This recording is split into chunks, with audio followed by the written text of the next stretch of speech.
In a tall leafy banyan tree lived two sparrows, Chirp and Peep.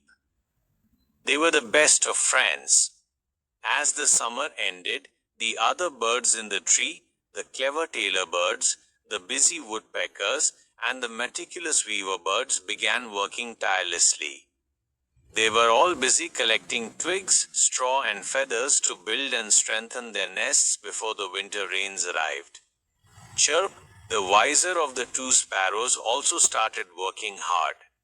He flew back and forth all day, gathering materials and diligently weaving them into a strong, cozy nest. He often saw Peep sitting idly on a branch, preening its feathers or singing. "Peep," Chirp called out, "why aren't you preparing your home? The rainy season is approaching and our homes must be strong."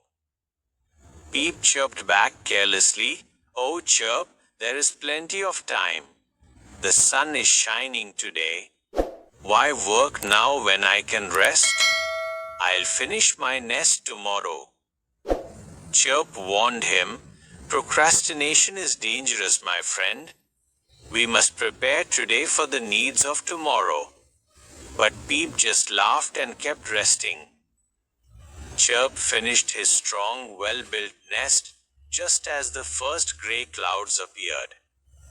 Peep, having put off the work day after day, had only managed to build a few flimsy walls. Soon the heavy monsoon rains began. The wind howled and the rain lashed down. Chirp was safe and dry in his snug, sturdy home. Peep's flimsy nest, however, was quickly torn apart by the storm.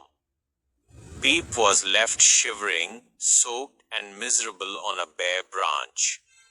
Peep finally understood the value of Chirp's advice.